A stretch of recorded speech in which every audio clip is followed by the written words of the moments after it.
वेद व्यास जी के पुत्र भी समझे गए हैं सूत जी महाराज। यज्ञ कर रहे थे वेद व्यास जी और पसीना टपका, अरणी में परिश्रांत हुए, उसी पसीने से सूत जी जन्मे। तो वेद व्यास जी का संताति के रूप से भी ऋषियों ने इनको देखा। किन्हीं ने इनको ब्राह्मण माना, सूत केवल इनका नाम मान लिया कि नाम ही केवल सूत था, ब्राह्मण समझा गया इनको। अच्छा, भागवत जी की एक कथा है, आप लोगों ने श्रवण की होगी कि बलराम जी तीर्थ यात्रा करने गए थे और उन्होंने नैमिषारण्य तीर्थ में जो सूत जी कथा सुना रहे थे, सूत नाम सुन करके उनका वध कर दिए कुशा उठा। तो ऋषियों ने कहा आपने ब्रह्म हत्या की है। बोले ये तो सूत है। बोले सूत इनका नाम है, ये सूत नहीं है, सूत संज्ञा नहीं है, एक ब्राह्मण का आपने वध किया, इसलिए इस ब्रह्म हत्या का मार्जन करना होगा आपको।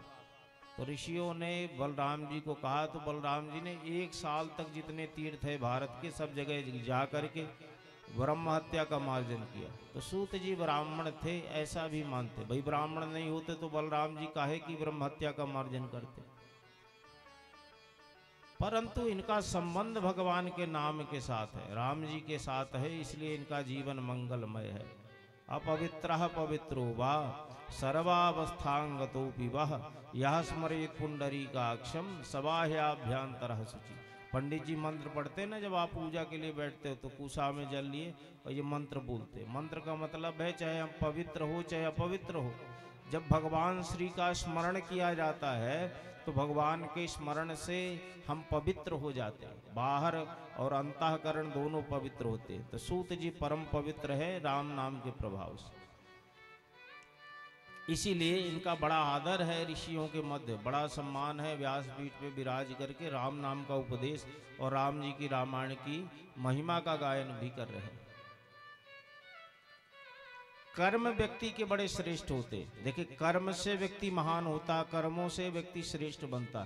जाति हमारी उत्तम हो जाए, हमारे कर्म अच्छे न रह जाए तो हम बढ़िया नहीं कहलाएंगे। अगर रावण के जाति पे हम जाएं तो रावण की जाति उत्तम कुल पुरस्त करना था, ब्राह्मण वंशी था। ब्रह्मा जी के वंश में ब्रह्मा जी के 4थी पीढ़ी के बाद इसका प्रागट जन्म है। पुलस्त जी का ये नाती रहा, विश्वश्रवा का बेटा रहा, लेकिन तब भी राक्षस कहा गया। क्यों? इसके कर्म अच्छे नहीं थे, कर्म इसके श्रेष्ठ नहीं, इसलिए राक्षस भया। और कर्म बढ़िया हो तो विदुर जी का जीवन चरित्र हम देखे, कर्म श्रेष्ठ था, वंदनीय हुए। अभी कलयुग की बात करें तो संत रविदास जी, संत रविदास जी की जाति अच्छी नहीं, चर्मकार काम करते थे चमड़ा का, लेकिन इनके कर्म श्रेष्ठ थे, भगवान की भक्ति, राम नाम का सतत जाप करते थे। सदन कसाई का जीवन चरित्र हम चिंतन करें। सदन कसाई उसने तो अति कर रखी थी, उसको ज्ञान नहीं था तो शालिग्राम जी का तौलने वाला बट्टा बना रखा था, मांस का व्यापार किया करता था। कसाई जाति का रहा तो मांस बेचने का काम करता था, हिंसा नहीं करता था, मारता नहीं था पशुओं को अपने हाथ से, लेकिन वो बाजार से ला करके फिर बेचता था। तराजू लगा रखा है तौलने के लिए, पत्थर एक काला सा बड़ा सा, उसका भार वजन बना रखा है। शालिग्राम जी की शिला है, उसको मालूम नहीं, उसी से तौलता है। एक दिन एक महात्मा जी ने देख लिया कि कसाई के दुकान में मांस तौलने का बट्टा शालिग्राम है। उनको बड़ा बुरा लगा कि बताओ इतना बड़ा अपराध है, ये तौलने में तराजू में शालिग्राम जी को रख करके वो क्या तौल रहा है, कितना अपवित्र चीज तौलता है। महात्मा जी जाते नहीं दुकान पे, पर शालिग्राम जी के लिए गए। महात्मा जी ने डांटा इसको, महात्मा को प्रणाम किया सदन ने, बड़ा भक्त था सदन, प्रणाम किया। महात्मा जी बड़ी कृपा की, दुकान में आए, बताइए क्या दें आपको। महात्मा जी ने कहा कि हमको कुछ नहीं चाहिए, ये जो तू तराजू में तौलने वाला काला सा पत्थर रख रखा इसको दे दे हमको। क्यों, क्या विशेष बात है? बोले शालिग्राम जी है, शालिग्राम जी है, इनको दो, इनकी पूजा की जाती, सेवा अर्चना की जाती, तू यहाँ बड़ा पाप कर रहा है। बोले महात्मा जी मालूम नहीं, गलती हो गई, दे दिया। ले गए महात्मा जी, गंगा जल से शुद्ध किया, पंचामृत से स्नान कराया, बड़ी क्षमा मांगी भगवान से, तुलसी दल चढ़ाया, चंदन मन आगिर घिस करके शालिग्राम जी को लगाया, बड़ी पूजा व्यवस्था की शालिग्राम।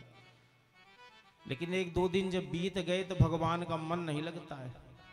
भगवान ने स्वप्न में दर्शन दिया महात्मा जी को, कहा देखो तुम ले आए महात्मा जी, बड़ी पूजा सेवा करते हो, तुम बड़े नियम से भोग लगाते, तुलसी चढ़ाते, नहलाते हमको, पर ये मान लो कि जितना हमको सदन के यहाँ झूलने में, झूला झूलने में आनंद आता था, वो झूलना में दिन भर हमको झुलाता था तराजू में, बोले उतना आनंद तुम्हारी पूजा पाठ से हमको नहीं मिलता है, तो कृपा करो, हमको बहुत सत्कार की जरूरत नहीं, हमें तो तुम सदन के यहाँ छोड़ करके आ जाओ। तो महात्मा जी फिर सदन के यहाँ छोड़ करके आए भगवान। हालांकि सदन जब जान गया भगवान के स्वरूप को तो पूजा करने लगा, वो अर्चन करने लगा।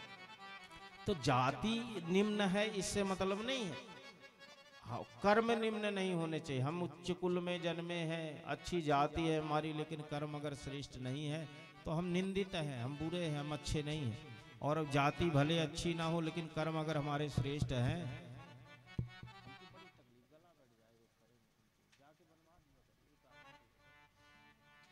तो जाति अगर हमारी निम्न भी है, हम भगवान से जुड़े हैं, भगवान की भक्ति कर रहे हैं, तो हम श्रेष्ठ बन जाते हैं।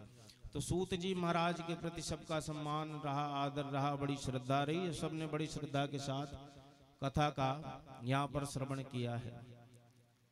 सूत जी महाराज ने रामायण जी की अद्भुत कथा सुनाई ऋषियों को। इधर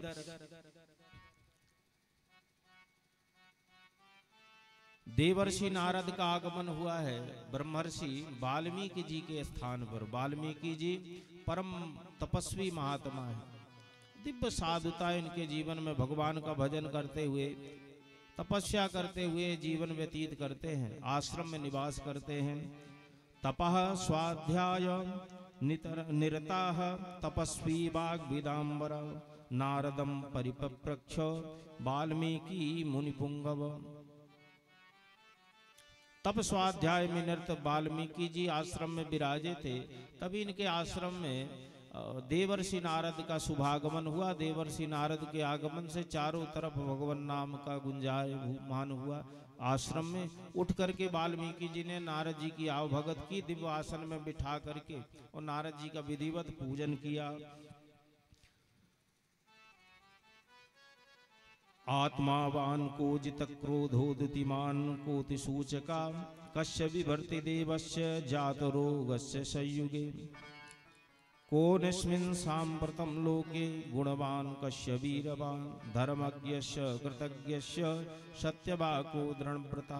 वो पूजन करने के पश्चात आज वाल्मीकि जी ने एक अद्भुत सा प्रश्न कर दिया। नारद जी से प्रश्न करते हुए वाल्मीकि जी पूछ रहे हैं कि महाराज, हम तुम्हारे मन में एक जिज्ञासा है, ये संसार में सर्वश्रेष्ठ मनुष्य कौन है? सर्वश्रेष्ठ मनुष्य कौन है? कैसा मनुष्य?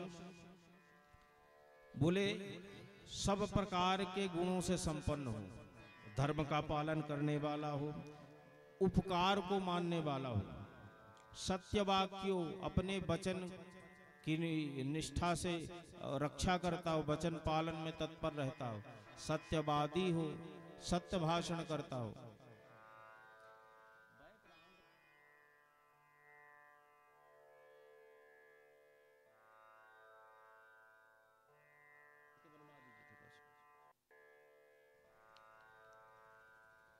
आत्मावान को जित क्रोधोदितमान को नुसूयका कश्य बिभर्ति देवस्य जात रोगस्य संयुगे।